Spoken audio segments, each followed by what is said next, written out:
Brought to you by Raising the Vibe, a nonprofit organization supporting the growth of conscious communities.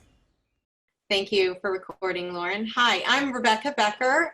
Many of you I have not met. I think you're from Darshana's email list. So welcome to Raising the Vibe. We are a 501c3 nonprofit organization, brand new, well, at least a couple years new, with the mission of supporting the growth of conscious communities. We are a global spiritual connection hub and offer programming monthly with speakers like Darshana, just to raise the vibe and just get people more aware of kind of the different things that are happening on the earth right now during this planetary awakening. We also have a spiritual group, more of an intimate group every Wednesday for members of Raising the Vibe, where we just talk about different esoteric topics and just support each other and come together in community. So welcome, and we are totally volunteer run. So membership is recommended if possible, so you can help support us. It's $25 for just a regular member or $75 for a year if you're a business member, and we're here to support you as well. We have lots of holistic healers in our group, and it's just a wonderful community. So thank you for your support. At this point, I want to go ahead and introduce Darshana. Kind of have a fun story with how we got together, and Darshana looked back at her notes and figured out when I came to see her when I made the appointment, which was April of 2018. And the story around me making that appointment was just, you know, waking up and following a dream that I had that said, go see the senior teacher of Ra.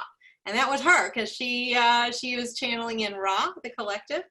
And I'm like, okay, I made an appointment, and then we had this lovely chat, and she was, at the end of the session, was telling me about that she was doing this thing called Ionation, and it's just kind of coming in, and she's working on it. And then fast forward to January of 2019, we both got the hit, or you did, Darshana, I think. It's like, we need to collaborate. So we started coming together every 2 to 3 weeks, and just talking about what was coming in for both of us, and ended up doing a presentation to a group of people at the Center for Love and Light at the Meeting of the Minds. Thank you, Jamie Butler, for hosting us, and Corey Dobbins, where we really, what we call, put out the back call, which is 5D Earth is coming, let's get ready, and let's celebrate what's working.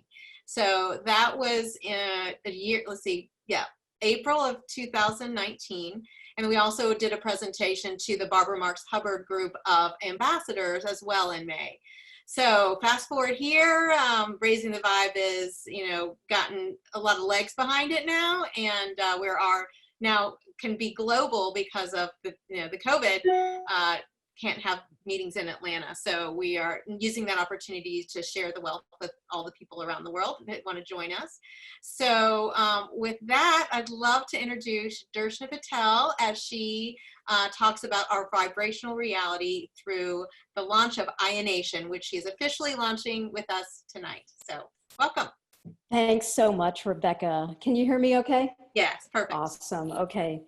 I first just want to thank, everyone for being here today. I know the world is a weird place. Depending where you are in your progression along this journey, let's call it ascension, now that I really understand what's happening at the vibrational level, basically our perspective is elevating. We have an opportunity to step out of our conditioned ways of being and be more unconditional. If we think of the traditional teachings, it's all about unconditional love and compassion, right? So my life has been about figuring out what that really is, while still being able to honor that divine impulse that is calling us forward right now. I call it the burning yearning of the soul. It's that divine evolutionary impulse that we simply can't ignore. And if we do, we suffer. So what I do, I get into flow state. Once I get into flow state, I'm synchronized with my impulse. Information starts to come through, and I'm a transmitter. I'm a grid bridge between the old paradigm and the new paradigm. So I've created a structure, a framework. You'll see it behind me, and we're gonna just touch the basic surface of it today, because it goes down into the rabbit hole. Essentially, I've reverse engineered what projects our 3D reality. And I'll give you more about how that came to be. It's kind of funny saying that, but Rebecca has seen the journey of the madness that has been this project. It's been about a 7-year process for me of sitting in introspection and posing a question, a quest ion, a charge of energy, a quest, right? If you think about question, if everything is vibrate ion, it's all vibration. So I want us to tune into the language of vibration. It's right in front of us. So I call it turn your eye on. I'm going to share my screen and start jumping into a few things here, okay? So I do welcome questions. Once I get into flow state, I'm kind of like a fire hose. So feel free to take any notes and we can come back to any questions that you do have. And then I definitely want to slow it down and we can do the deep dive to help us disentangle from the current matrix and really welcome in the multidimensional way of living that is now available to us. So imagine that everything is vibration. So if we were to really, let me find, okay. So this was an aha moment when I thought, how do we explain that everything is vibration? And how do we break apart this illusion, right? So many of you on this particular track who are tuning in today, you're grappling with the idea, or you found ways of transcending the limitations of your current paradigm, right? We're evolving and you're feeling that impulse and the discomforts to stay in a current state. What's happening at the cosmic level right now, and this has been written in the ancient texts and it transcends teachings is what I'm finding. We are going through an epic time of transformation, and it's a vibrational elevation because of the force of creation. It's an outward movement. So what happens is the vibrational field hits a particular resonance and it gets saturated, saturate ion. Turn your eye on. Every ION word is telling us what we're doing with the energy, the essence, the frequency of interaction, the actual interact ions that's creating our 3D illusion, the illusory ions of the projection. So I've been grappling with this model that I've created now. It's, again, 7-year journey, and I completed it last year, but I've really efforted in figuring out how to explain it because it's a reverse engineer of the quantum field of intelligence. So as you're on this journey, you're recognizing the recognition, the recognition that there's something more. Many of you have activated your intuition, your intuit ion, which is to perceive directly without reason.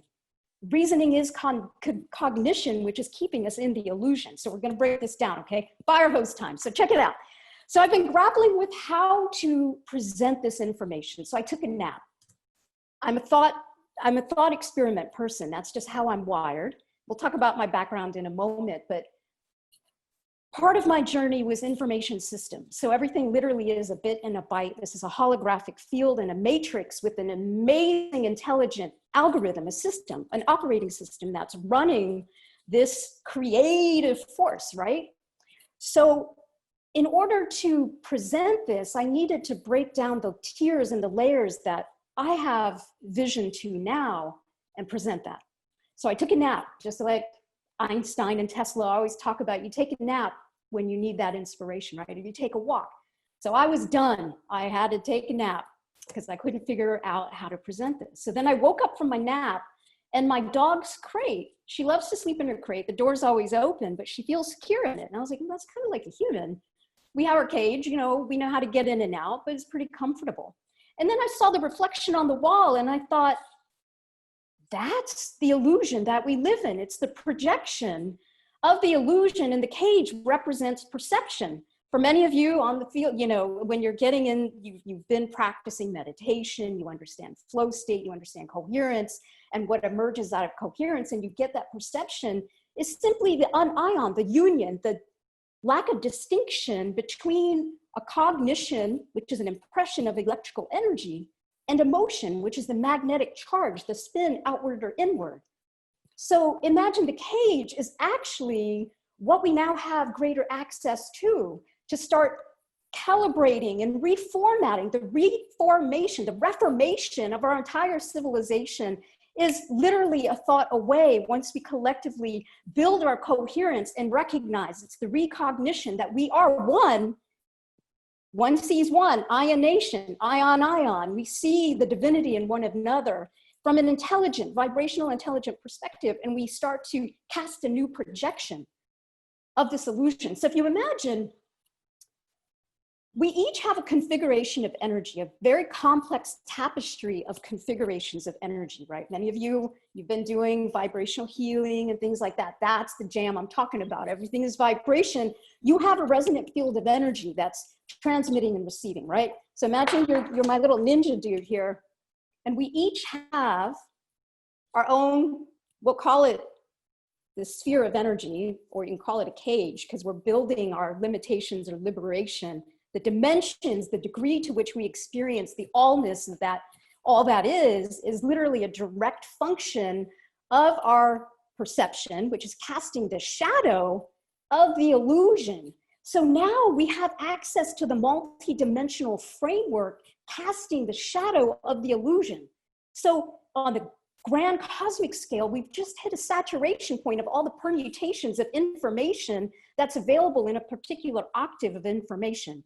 If reality is vibration, vibrate ion, it's all formatted light particles, information. So reality literally is information. And we see that now, you know, biology, we talk about it.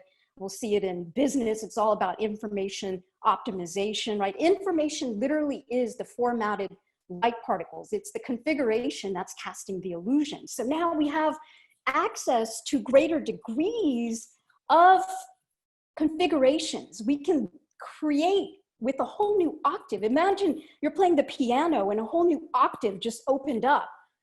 And so now you can create brand new things and actually decide that you can improve things that are currently there and just build upon it. But it's a time now where we can literally recast a new shadow, because what is form? Form is a moment of motion. Form is simply a moment of motion. That's what the projection is. So we're trying to tinker with the illusion, and now it's time to step back and regain the position, the posit ion. Again, look at the ION words are so beautiful. They're telling us exactly what we're doing. It's a posit ion, a point of consciousness in this vibrational field. You have your sphere, your cage, I have mine, and all we're doing is interacting. The interaction of the energy is what's creating the illusion. We could talk about the quantum side if someone wants to go there with the, you know, we're talking about quantum entanglement, we're talking about superposition, and we're talking about the transformation processes that actually create the oscillation of every pixel. So again, everything is vibration. It's all an illusion. It's a holographic matrix. Particles, pixels, imagine, in oscillation. Every thought, every emotion, every intention, and then every physical action, which is still not physical, is creating a ripple in the sea of vibration. So now we have access to actually recast a new shadow, because if form is simply a moment of motion, we can literally let the old narrative go. History is recreated in the moment. Each moment is a new, I made a note to make sure I repeat this. Each moment is a new beginning. If there's one thing you can get out of today, each moment is a new beginning. And if you just take a step back and you turn your eye on and you have the recognition, we are all one in the system. The unconditioned is literally letting the light, the source of illumination, number 3 on this chart, the source of illumination flow with a greater degree of, when we integrate in our crate, when we integrate, more light, more information passes through. We get to then choose what we're casting onto the wall of our 3D lived experience and reality. So now we understand even how to integrate greater degrees of the source illumination through the function of intuition. Intuition, I consider like the open source door of information, formatted light particles, information that don't get ensnared and entangled with cognition. Cognition is the disruptor to flow, because it's the interception points, the recognition, pattern recognition.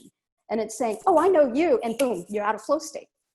So then it's a matter of modulating without evaluation. You know, when you're driving along, you're having a good day and you're driving and you get home and you're like, dude, like, where did all the time go? Like, you're just home, right? Because we won't go down the rabbit hole of time just yet. But it truly is of the essence. When you're synchronized, you know that you become timeless. So that's the feeling I'm talking about. When you drive and you get home and you're like, whoa, where did that time go? You're taking a shower. That's another good left-right brain hemisphere thing, right? When you're showering, you're in that flow state, and all the new ideas, the not ions, get the word, not ions, flow in contrast to the projected cognition structure that you're living as your current reality, current pulsations, polarization. The current reality is simply the unrecognized points of cognition waiting for integration. And then once you're in the driver's seat, casting that shadow, you get to choose what you project. So imagine now collectively, if we all gathered up our power of mind, which comes from willing the mind to be on task. And then when it deviates, to me, it's like a needle on a record, except it's multidimensional, right? So you want to keep the needle on the record, and then, you know, it ebbs and flows. It might have some scratches on there, so it's on repeat, and you have to take it and you put it back, but then we got to fix the scratch. So in that restoration, restore it ion, we're allowing the natural progression, the natural progress ion of the evolutionary impulse. So right now we're hitting a whole new dimensional octave where we can simply reset current reality with a thought. And so the legitimacy of that is, I know many of you on this particular call right now are experiencing the power of synchronization. When you're in your flow state, all the magic that begins to arise, synchronicities arise when you're in synchronization state. It's a natural ebb and flow of the information because you are truly in the receptive mode of projection that you're casting out. What ensnares us and entangles us is emotions. Emotions are the kinetic energy, but also the potential energy. So what I'm proposing is an entire body of knowledge that gives us the source code. It's the algorithm to know how to move through life in the 3D, but now integrate the greater degrees of complexity and information integration like puzzle pieces. We've resolved a particular puzzle and we're like, dude, we can just create a new puzzle now. So we can create the new puzzle with now new abstractions. Everything is like a software program. So there's abstractions, manifestations of information, the potential possibilities, right? So there's new technology coming in through intuition and the notions and the solutions, solution to the questions. And boom, we've actually resolved the stuckness that we currently feel in this state of suspension. So if you're someone who likes to take notes, write down like every ION word. And I would encourage you to look at the etymology and go back old school and look at the root etymology of these ION words, like education. Educate is to unravel.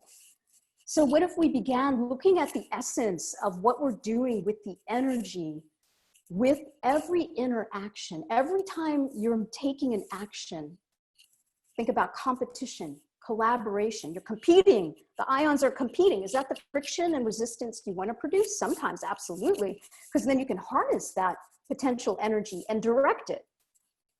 It can be done with a positive, more fulfilling way, or it could be done in a self-serving way. So competition versus collaboration. So begin looking at the ION words. They're telling us moment to moment what we're doing with that energetic infrastructure that's casting then our shadow that we live as reality. So I wanted to just give you an idea of like, where did all this come from? So since I was young, I've been tapped into what I would call the source field. And I know a lot of you are as well. So you've been receiving downloads, receiving information. To me, right, every cell, every particle has to have all the intelligence of the entire field. Imagine the complexity of the simple pixel and all the permutations of information that it has to have available. So I grew up with this lens of being able to see the vibrational field and feel the vibrational field. So I call myself an energy alchemist. So information has been flowing through for a long time. I was meditating by the age of 8. I was automatic writing by 12, astral projecting, lucid dreaming, same thing, by 12. And then I kind of shut down my abilities, and I had an arranged marriage. It was arranged at 19. I was married 3 weeks out of college, so I was 22. And if you can see the photo, you know, it's just like this not knowing who I was, because it had gotten so muted by the conditioning of culture. You are the culture, and the conditioning, we're literally telling the oscillating particles how to oscillate. That's what narration and condition do, right? So I had been conditioned to actually not know my own identity.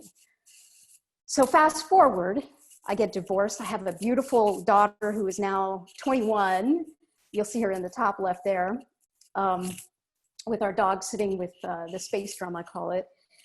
But what happened was, in an effort to rediscover my divine impulse, I had to peel off layer after layer after layer. And that's why I'm so clear that we truly have the ability to create the limitations or the extent of our liberation based on our willingness to imagine the possibility, but also do the excavation necessary to be the clearing in order to resolve that question and have the recognition of that possibility in our lived reality.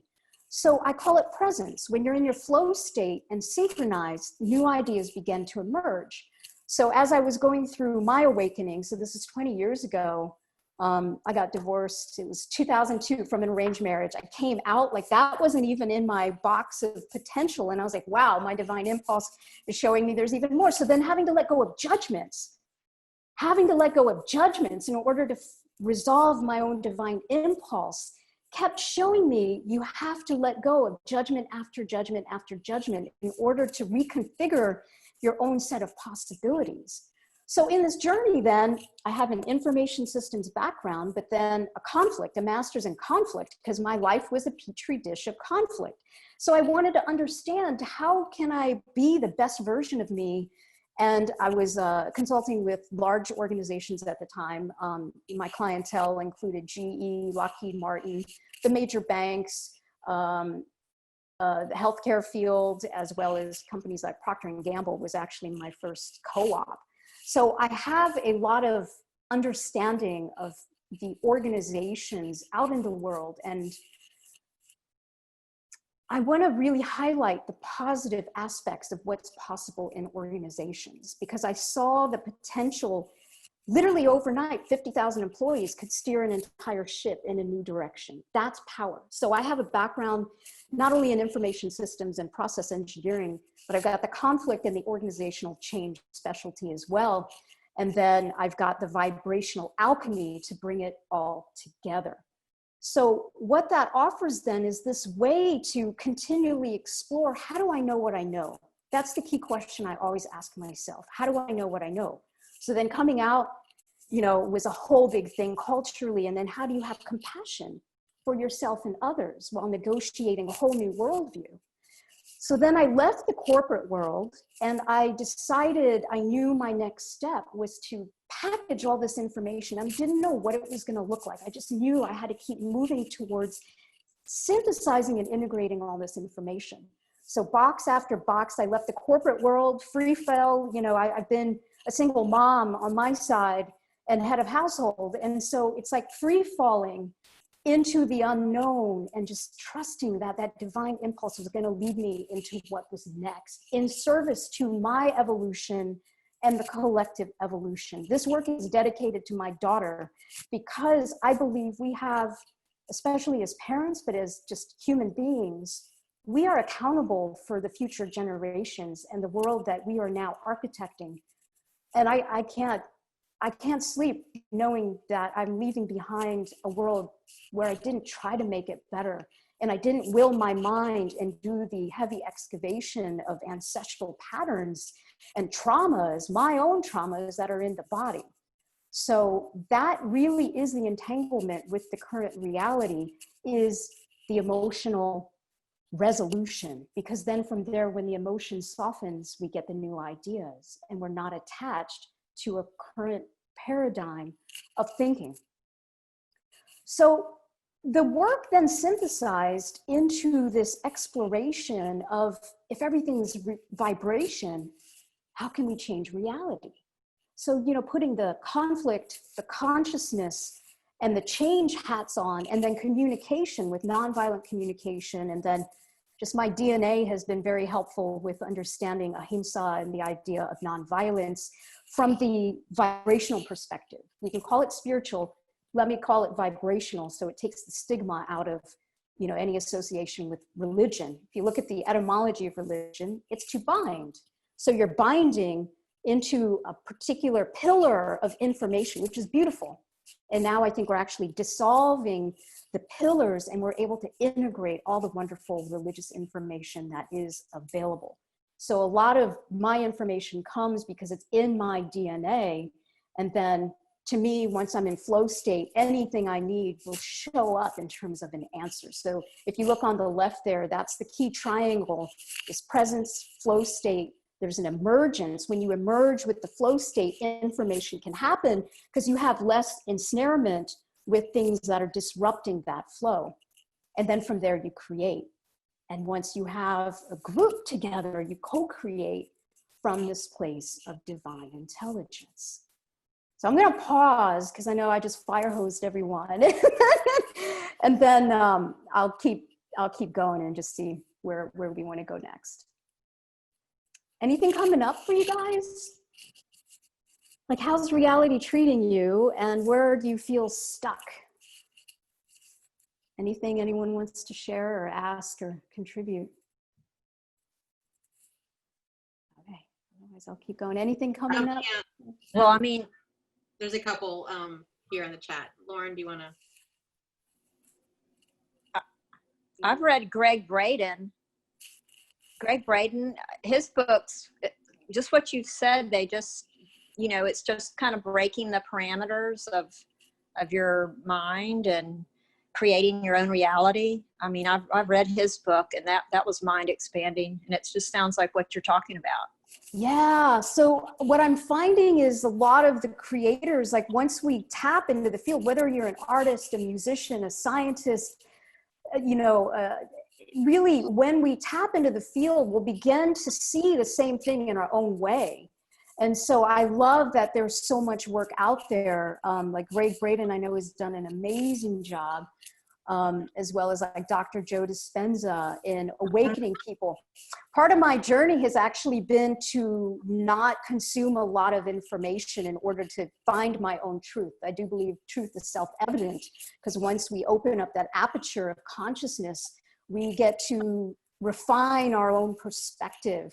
And so I love that there's so many different bodies of information available that's really saying we'll find the same thing, because truth, once it's self-evident, is the essence. There's essence and form, and we're just on a spectrum between the two. You know, if we think about essence as one end of a rubber band and form as the tension of the other side, it's all information, right? Formatted, and if you make it the infinity there, it's just reality looking at itself. It's simply that projection of the illusion.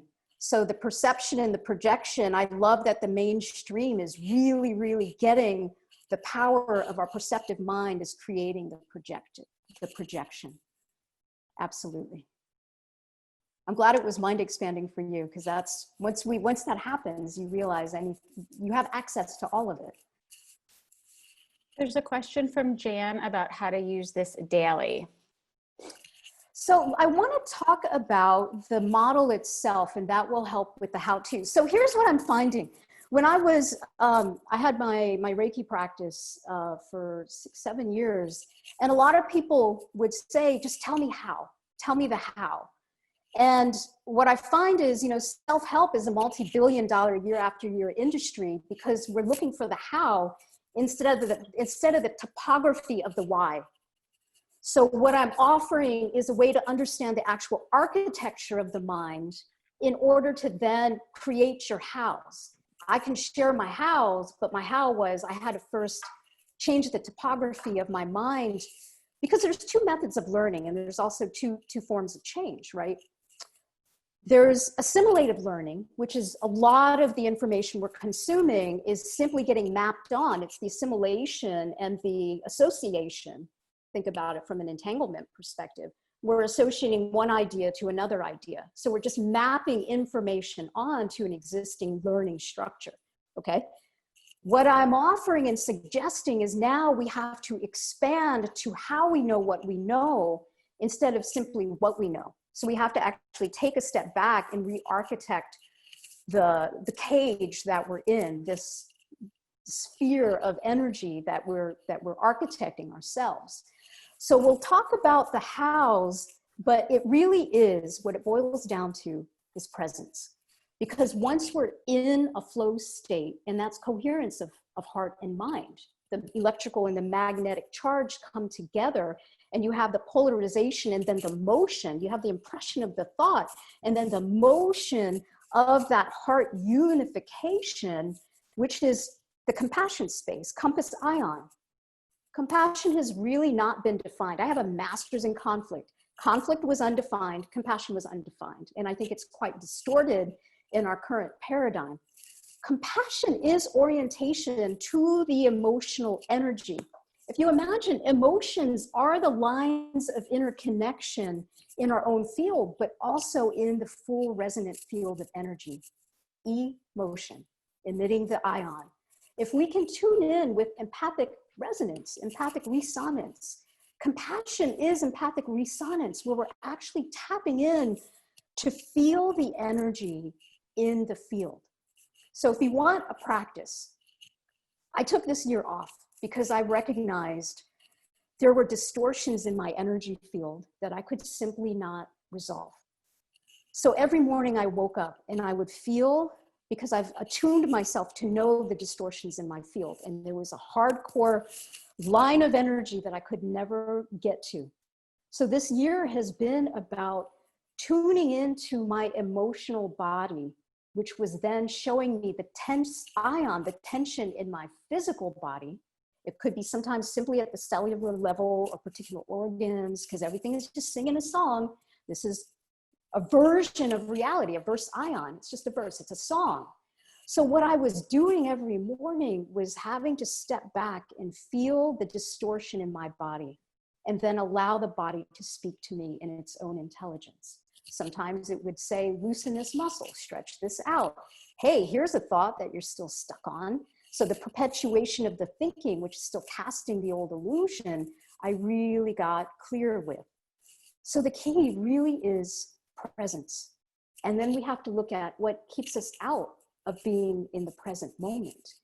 The mind will wander. Again, needle on the record, bring it on in, bring it back. Because when you bring it back, then you're in the dance of directed oscillation. You get to take the emotional energy and you get to move it in the direction that you choose. And then you're amplifying your cognition, right? And that's when the synchronizations begin to emerge. So you follow the breadcrumbs of moment to moment to moment, and you free fall. But in that free falling, a whole new world begins to open up. So to me, that was one of the major practices, was having to get disciplined about being present and being in flow state.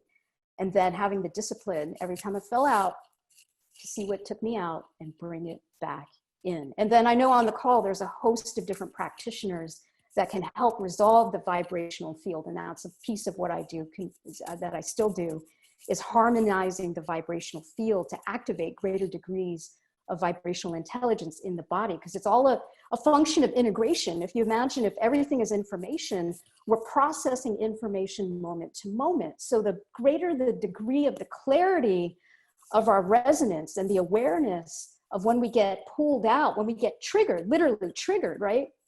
It's pulling us. When we get triggered, it's giving us an opportunity to step back and say, what am I feeling and what am I thinking? And then going to work to actually have to unravel and unpack that energy. So the model itself is based on this idea of creative tension, just like that rubber band. If everything is a projection of the mind, right, there's a perception that's casting that illusion. So on the right-hand side is our external perceived reality.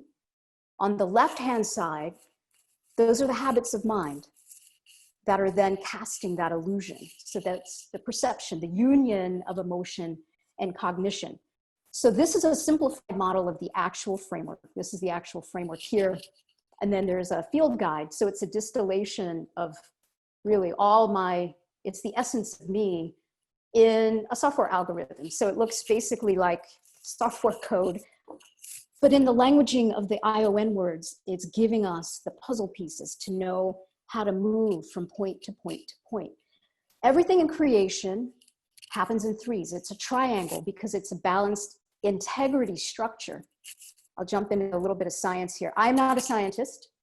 This is from a physicist who created the E8 lattice, which is proposed to be like the theory of everything. It's the model that encapsulates our 8-dimensional visibility of reality. So if you imagine this is actually 8-dimensional, okay? And so it contains all the different informational permutations that are available. So imagine you're standing in the middle of this. Every cell is singing this, but your consciousness aperture is this. And the degree of distortions in your awareness, in your perception, is what's casting that illusion of your reality. So it's all about the quantum entanglement, but you'll see, let me go back here, the triangles. Everything arises in triangles. I don't know if you could see that on the right.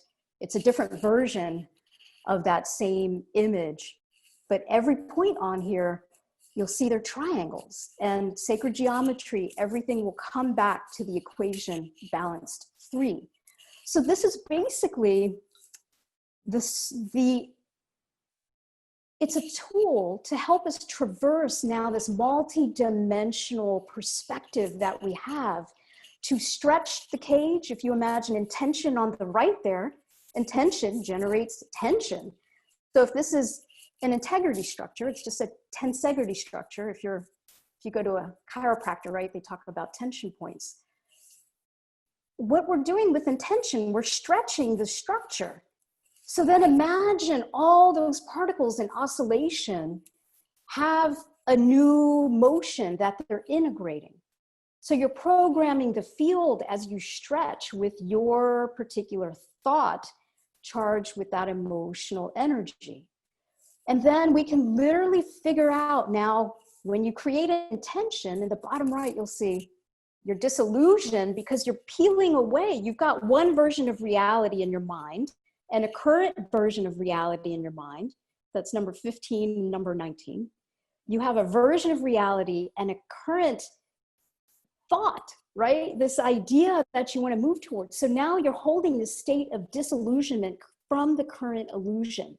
So in that tension now, how do you resolve in order to be able to problem solve and solution find and integrate this new idea, this not ion, this notion up in the top left, this notion into the box of reality.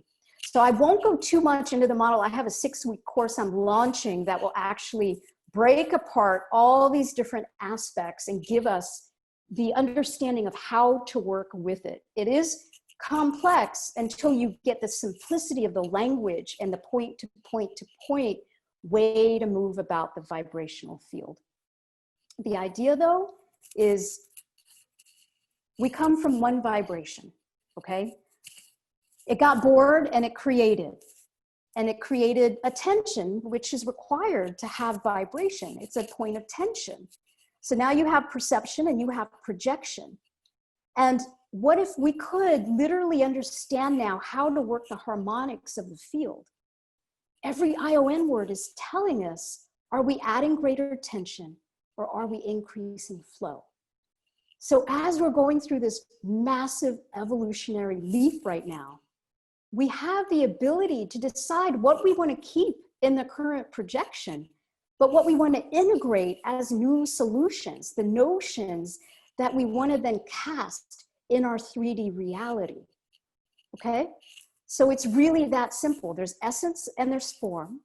Everything is a pulsate ion, a pulsation of energy. We each have a divine, unique blueprint and impulse, and we're simply processing formatted light particles, information, and it gets ensnared based on our projection that we're casting the illusion. So what we can do then is understand the mechanics that create that entanglement and the attachment with our 3D reality, and then problem solve in a new way, from a more conscious way, where every ION word is indicating, are we opening greater flow or are we increasing greater resistance? My belief is the divine impulse happens when we surrender our current way of knowing, the cognition, and we open to the intuition, the not ion, and then intelligence knows how to reorganize and grow and repattern. So what Ionation is, it's a playground where we get to stand in our cages, in our spheres of energy, and we get to now determine and architect with greater degrees of intelligence. You know, back in the day, they had emotional intelligence, was like a new thing. This is taking it a step beyond now and understanding the vibrational intelligence that's running this masterful, divine, intelligent field of energy. So I'm going to pause. We can take more questions, and then I can jump into the, you know, based on the question that you have, we can jump into the model. Anything coming up? There was a question from Amora. I don't know if you want to unmute and we can just hop in that way.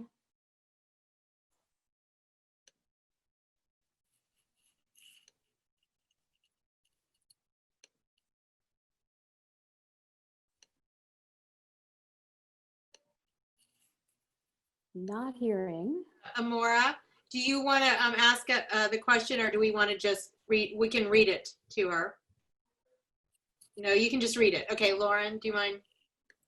Sure. So the question is, can you share your vision of how you see the creation of this system most effectively transforming us on an individual level? What do you most want people to take away from this knowledge? Yeah, I appreciate that question. I would say the biggest piece is that we create the degrees of our limitation or liberation. The essence of all of this is that we are fully sovereign beings, and we have now access to step into that full vibrationally intelligent way of being empowered, and to now create from a space of moment to moment awareness. So what I see possible is this idea that if reality is a system, it's a system of information.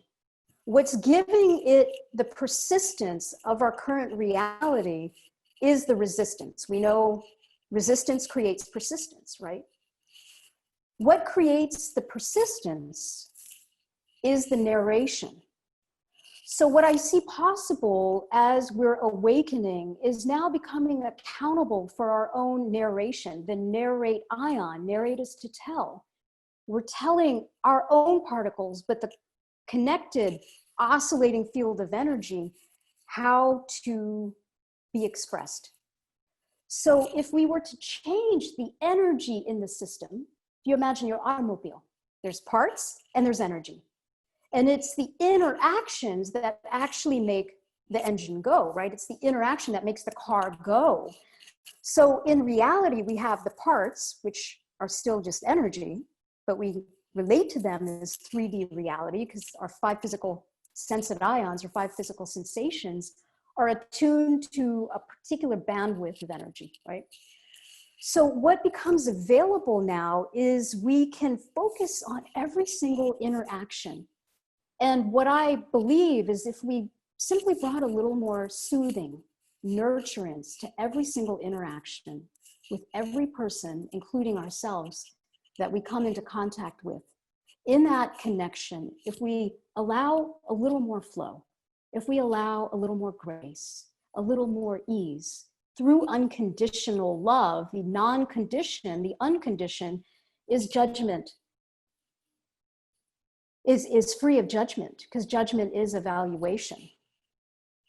So this is the essence of the work here. I know it's a lot of words, so I'm not going to go there just yet. But if we were to simply soothe every interaction with a little more intention around how can we not create greater suffering, how can we create more flow? Imagine then the song that our current reality is singing would start to sing a different vibration. This is how we raise the vibe, so to speak. Every single interaction is creating the persistence of our reality. So if we don't resist, that's what judgment and evaluation and cognition are doing. If we don't resist, there's no persistence. Once we detangle from the emotional attachment, it's at the quantum level, once we detangle from the emotional attachment, that current version, again, particles, current, that current version of reality dissolves. It's the dissolution, because now we're on a quest to create a new reality. So my dad taught me one of the most core things that I've held dear to my heart. My dad passed a few years ago of Parkinson's. And so, you know, he had lost total mobility, couldn't smile, couldn't eat. And my dad was always known for his smile. And, you know, we had a Dunkin' Donuts for a time and a convenience store for a time. And the one thing he always taught me is, Darshana, if you shared your smile, which he was so well known for, if you simply just share the goodness that's in your heart with every interaction, you can change a person's entire life. You're definitely going to change that moment for them, because there's not resistance to who they are. You're acknowledging the divinity in them, in every single interact ion. That's what's creating our reality, is the flow of that information in every single interaction. If there's one thing I ask of you today, watch the projections. This is a projection shit show. That's what reality is. It's literally our collective projections, right? Because it's the illusion that we haven't distinguished. If we simply soften and we understand our own flow and we allow the compassion and grace for ourselves, we can then bring that to others.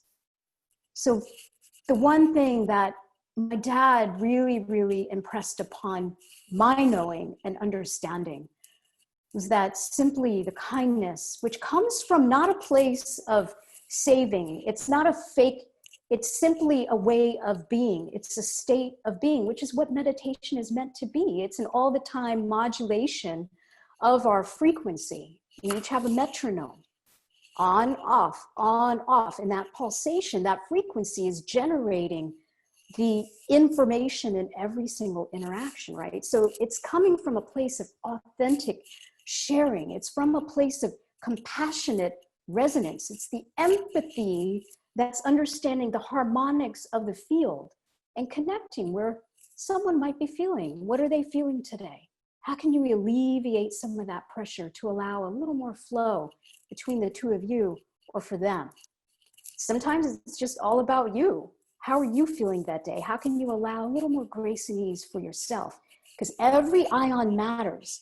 Every point that it's like a ripple in the pond. If you change one simple particle in oscillation, it ripples through the entire system, okay? Every ion matters, every interaction. That's really the core of what this work ended up being about, is bringing greater flow to every single connection. And then the divine impulse gets charged and will lead us, it will steer us into the next thing to take action on. And I know Rebecca was sharing how we met. Like everything that we've been co-creating together has just been effortless. And it's just kind of magical because there's a synchronization in a state that begins to create its own the gravitate ions. The ions literally start to, it's an emergence, because remember, it's a hologram. We could talk about attraction, but it's a projection. So you're literally activating those possibilities in your resonant field. So right now it's like a snow globe. We're doing a massive shakeup of the entire field of energy, and we're going, ooh, we could be anyone. We could totally reset who is the self and who is the not self. What is this avatar? What's illuminating this avatar? Who's the animator of the avatar? That's when we step into Ninja Man and we're sitting in our field of energy, that we get to animate the avatar that's sitting on that projected board game that we consider reality. All we have to do is bring a little more grace, a little more soothing. And I think the impulse does its own thing. It's really about activating that intelligence within us, but then having the courage to sometimes take the hard steps and actions to disrupt our status quo, the current version paradigm. Right now, we're at a point of major acceleration. As far as you want to go, your soul is invited to drop the density of however many illusions, these configurations, these aspects of reality that you're complete with, you can simply resolve by not holding on to them anymore. And you truly become a liberated individual, understanding that you have this field of energy, but now you step outside of it and you can be the allness of it in the simultaneity of having 3D day-to-day experience. So being human is hard, and now is the time to really do the emotional detanglement, the emotional soothing, because otherwise it's a shit show of projection and we get triggered. When you get triggered is where the magic happens. So in my Masters of Conflict, I realize conflict and change and consciousness, it's a triangle. Conflict, consciousness, and change go hand in hand. Conflict is the access to greater degrees of consciousness because we've hit a perspective. We've hit one way that we're seeing our own wall and someone else is on the other side of the wall. So if everything's vibration, what's conflict? It's informational patterns coming together for the first time in a new way. So the friction is natural. Conflict is healthy because we need that for the expansion of consciousness, because then we can have the integration of the information through non-evaluation or non-judgment. We stay in the flow by simply not judging it, but then we can work with that energy to direct it towards greater flow. Does that resonate? Does that make sense? If everything is vibration, how can we just soften the energy in the field? It reminds me of some of the, I think it's the Buddhist teachings, which I try to live by, which is the non-judgment, non-attachment, and non-resistance. And now you've explained it scientifically why that makes sense. Exactly. It goes back to all the ancient knowledge and wisdom. There are just tension points. And when we get the polarization of reality and we get that we are on, here's what I'm finding. We are each on our own progression. And as we're popping out of our own matrices, right, our own construct, it's all a construction, a construct of energy, a construction of our reality.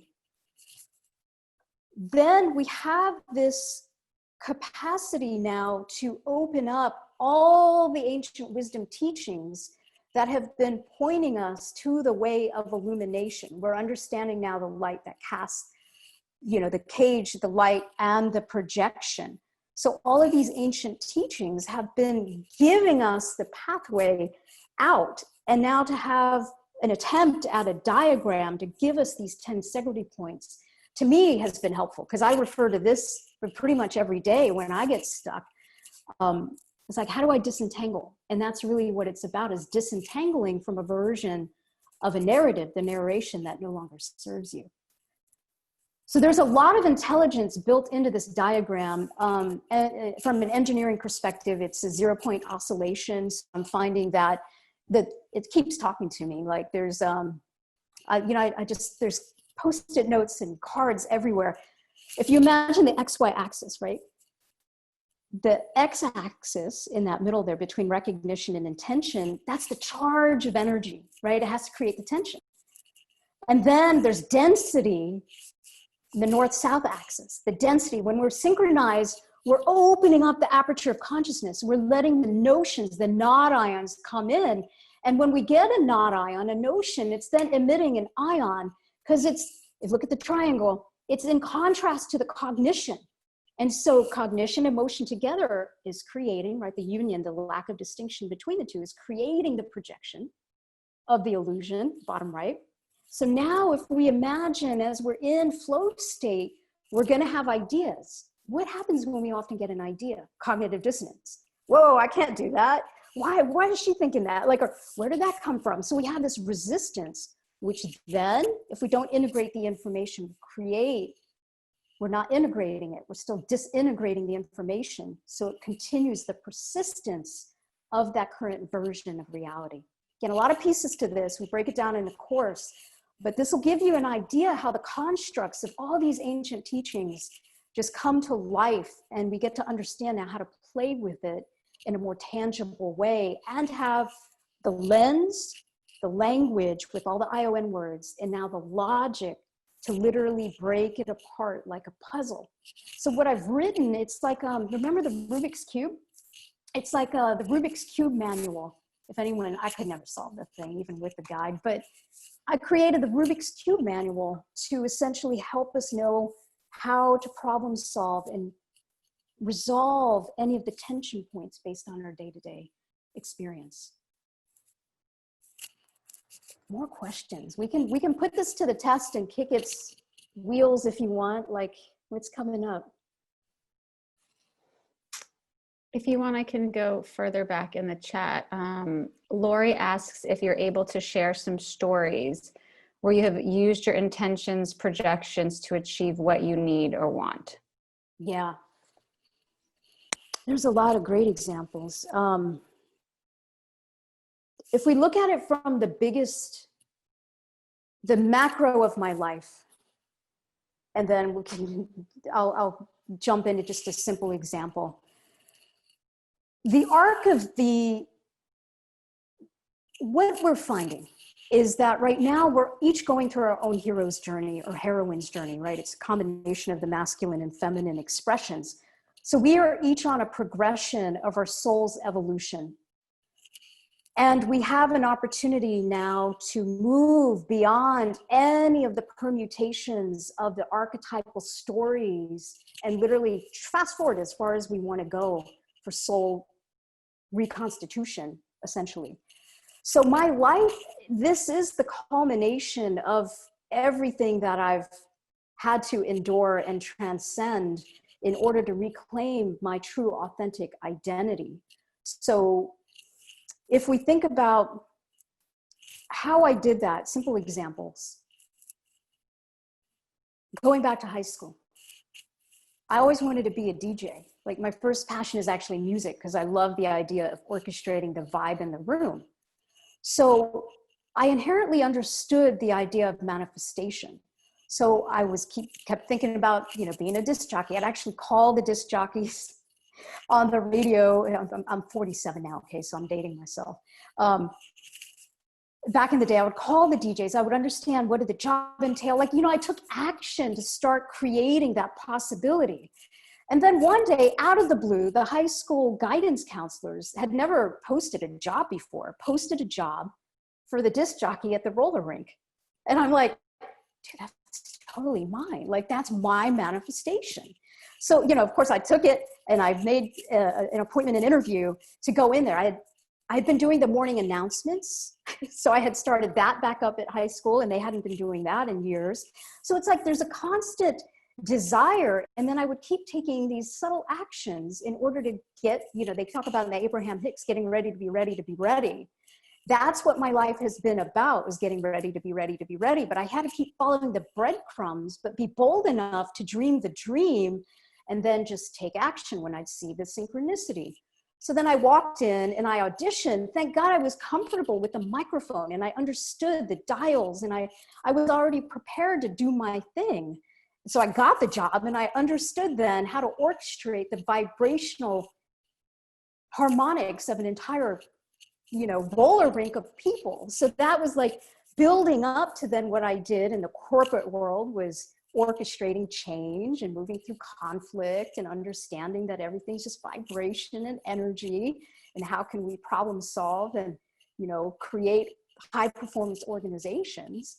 But then, this idea of following just one breadcrumb after another, what it is about is being bold enough to dream it. The imagine at Ion, the imagination is creating that intention, which is disrupting, it's creating the discomfort of one version of reality to another.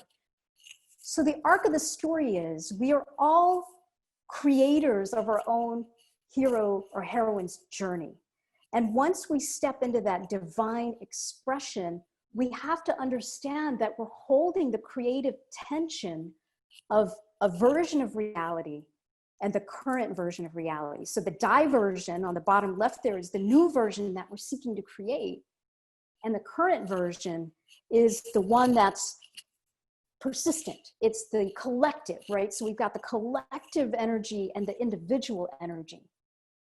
The way that I would project was to get so clear in my own desire of the manifestation, then taking the actions, but then knowing that projection was a matter then of my recognition to follow the breadcrumb when it came in, but to all along, whether it was months or years, hold on to that creative tension. That's the center point of this diagram, is the balanced oscillation. It's the needle on the multidimensional record.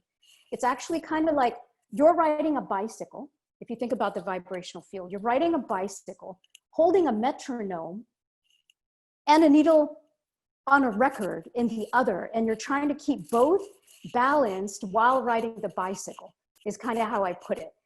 That's that center point of oscillation. When you're in your flow state, then that's how you manifest. And to me, I recognized in my journey, it really wasn't about the materialization. It's not about the materializing of the actual physical reality. It was understanding the mechanics of now, what do I want to create? Knowing the power of the mind and the charge of the emotion together. So, I mean, that's a simple example, but right now we're each going on this evolutionary leap. And if you look at your life, you'll see the arcs of all the lessons that you've been learning. Like stepping out of an arranged marriage with the cultural indoctrination. That's that lower left of the quadrant is culture. So that's the collective on the bottom, and that's the individual at the top. So the bottom is our collective energy. So imagine leaving an arranged marriage that I had literally been indoctrinated by the age of 12, knowing that's how life was going to go for me. So having to then extract out of the narrative created a lot of the tension literally in the body, because the cells were wired to expect a particular vibration of reality. So the magic, I believe, in this next evolutionary leap is to become masters of managing that set point, that zero oscillation point where we're extending out in the creative potential, but we're then knowing how to anchor that individual version of reality into the 3D. And we talk about this in the course as how do you actually manifest, but there's so much out there these days around that. To me, it's what is keeping us in the current version of reality. So it's not a matter of, I found the deeper question is how to create reality was one surface, but what holds current reality in place was the deeper question that I found. What holds current reality in place is the perpetuation of resistance. So once we release the resistance, we progress, we have the progression of the soul journey on the hero's arc of that evolutionary cycle. Sorry, I know fire hose, but I'll pause. Is this clicking? Does it make sense? Again, every ION word, look at the etymology. And if we bring a little more flow to the interactions and to our own state of well-being, that's where the magic, the ripple happens, is with every ion. Every ion matters because every ion is creating matter. It is the formatted aspect of the essential vibrational nature of reality. I'll pause. Hey, this Robert. I just want to say brilliant, absolutely brilliant. Love it for sure. You put it together so well. Looking forward to hearing more for sure. I want to just make a couple of comments, hopefully assist other people too. And when we say judgment, like with experiences and judgment, what I find is that criticism and blaming does the same thing as judging. So I think a lot of times people just want to say, oh no, I don't judge. Well, okay, but what about the criticize and blaming thing too, right? So you might expand on that one, because I think it's really important from what I see, what happens in people's consciousness as I try to unravel it. But then the other thing I love, which you just said, is persistence of, the resistance, right? And that is right on. I guess another way of saying it's like the attaching to the different consciousness or things that's happened before or whatever else, right? Exactly. That emotional entanglement is literally what is in the cellular receptors that are then creating that quantum entanglement of the persistence of that version of that frequency of reality. That particular version is singing a song, right? So our cells are attuned to that particular version. Robert, thank you for the kind words. And you're spot on about the blaming, shaming, anything that is not creating the soothing and the flow is creating the perpetuation of that version of reality. Because really it's an individual journey that we're on. And then once we recognize that the individual can come together with the collective, we seek to flow in a new way, because we recognize that when there's not the resistance, and resistance, so again, everything is going to be a projection. And so when we're recognizing that we have some assessment of the way someone else is being, that's literally the universe is showing us our own, we're casting that. It's in our orbit to be resolved. And the resolution is simply just not holding the tension. And the tension is created with the cognition. So if we're projecting any kind of blame or shame, it is a transgression. It's a transgress ion.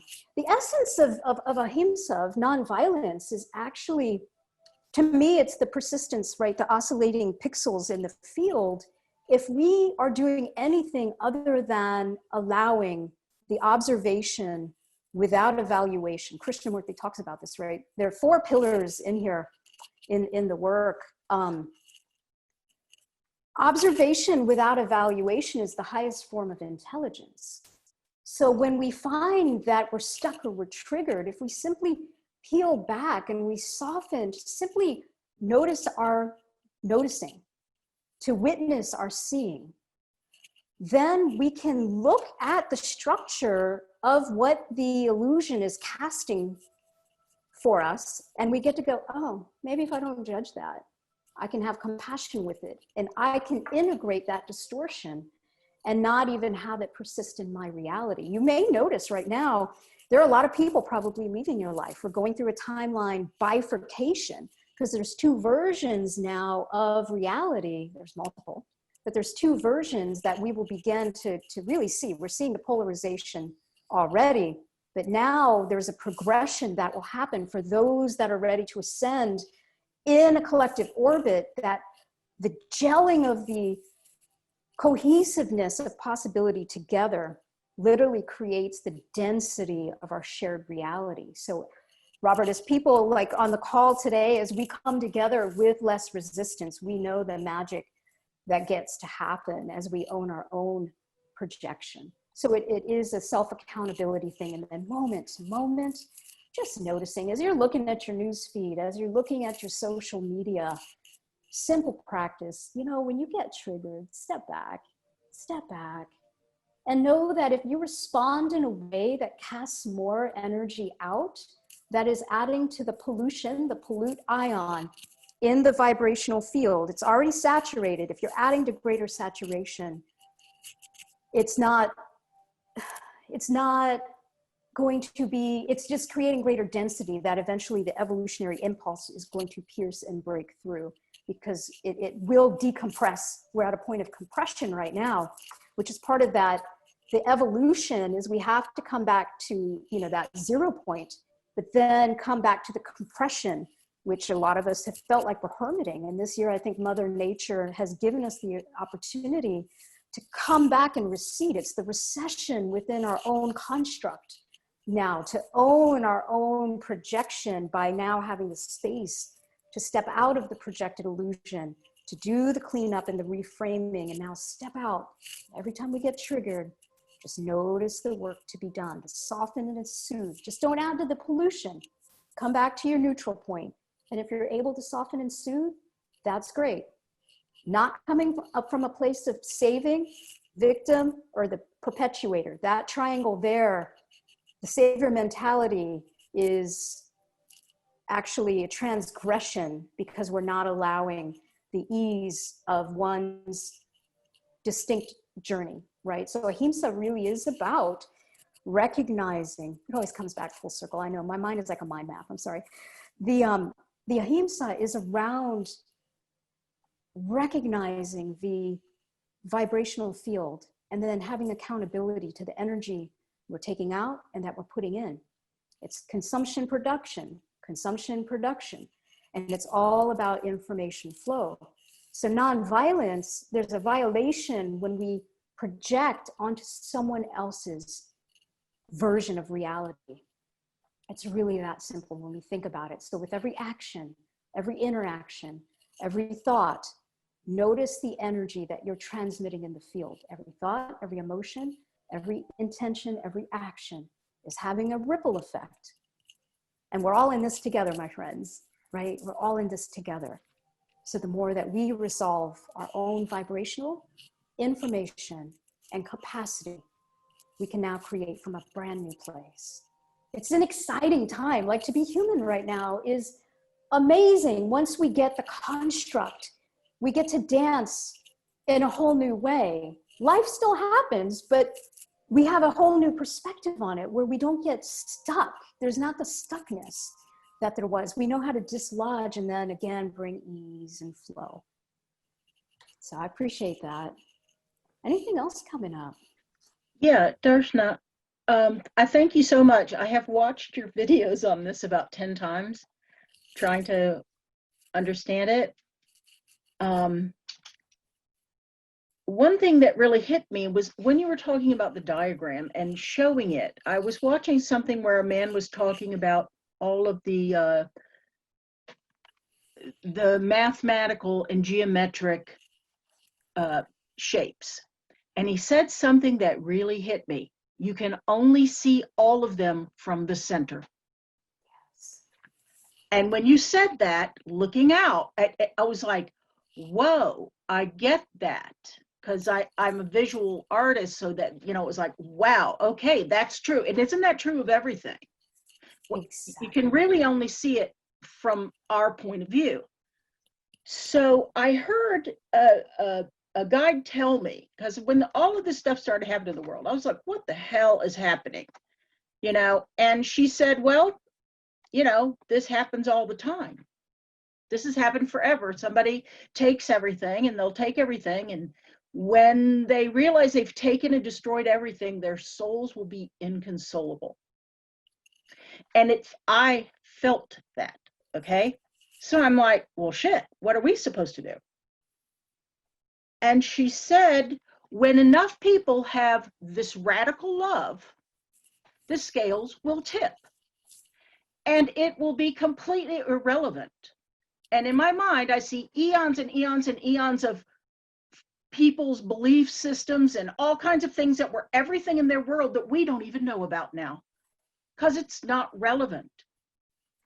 And I thought, wow, okay, so what does this mean for me?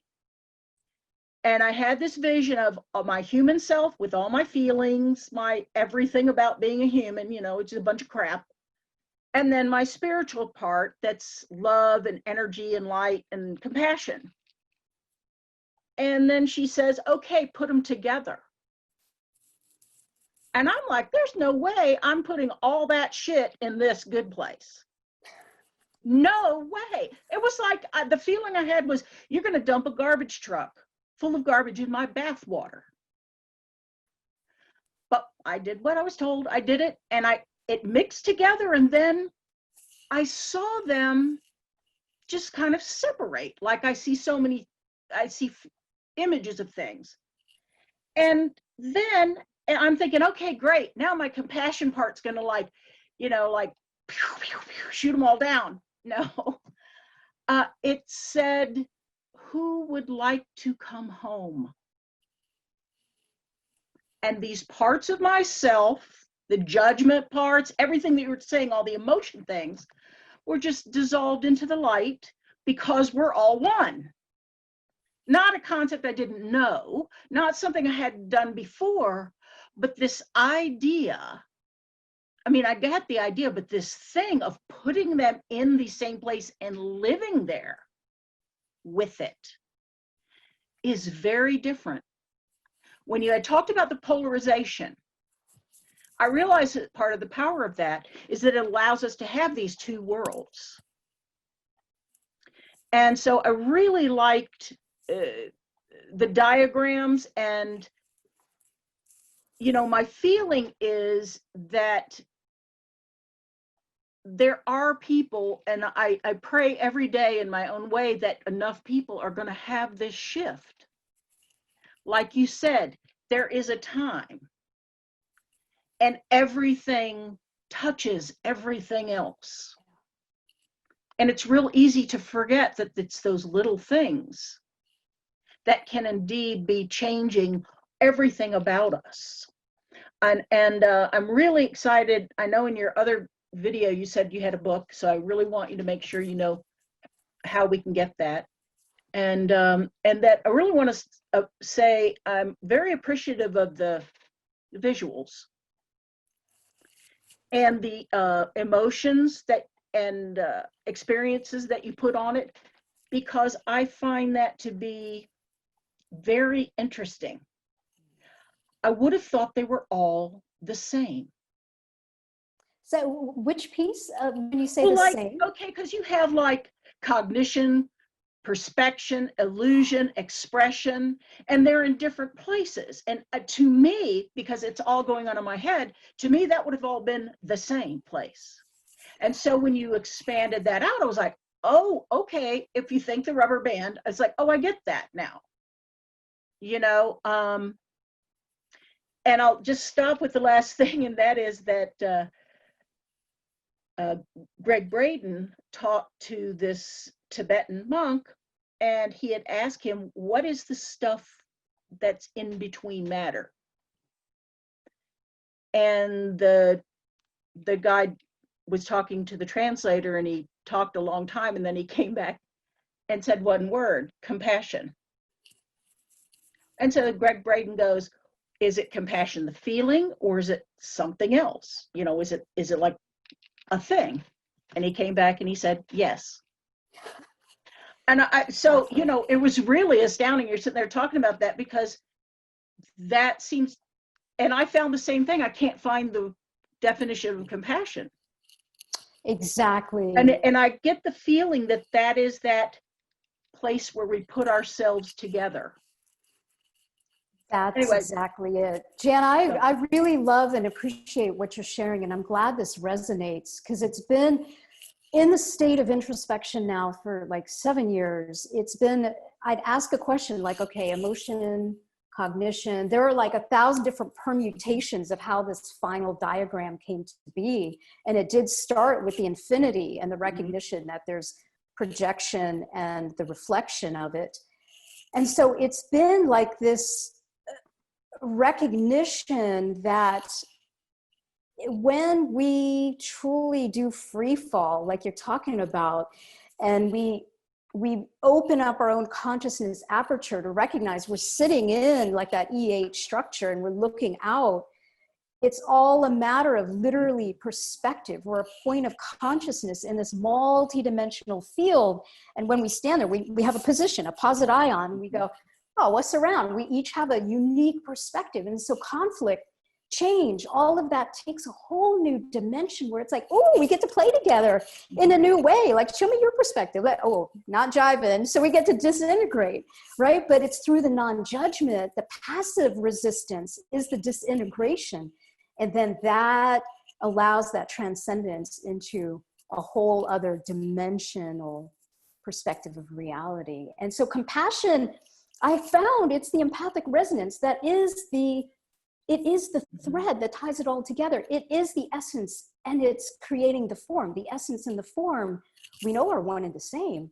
And so that's what Greg Braden asked. What's the space between between everything? What's the smallest thing? And he said compassion. It's truly the tension, I was like, compassion, whoa. right? Exactly, Yeah, because I was that's like, creating the okay. emotional entanglement. Mhm. So our hearts now are blossoming to another frequency level, right? Many of you energy workers out there know what I'm talking about. As the lotus of expression expands, imagine the tentacles of literally the heartstrings now have a greater degree of informational capacity from the field. And I know, time check, I know we're pushing it, Rebecca.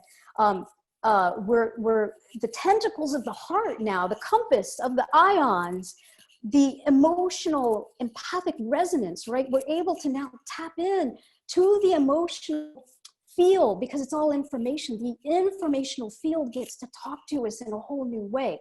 Now, caveat, we must do the trauma healing in the body, but it doesn't have to be a hard thing, because once we recognize like, oh shit, like memory is persistence because I'm holding on to the resistance, it might be physical, cellular, it's right, it's in the DNA.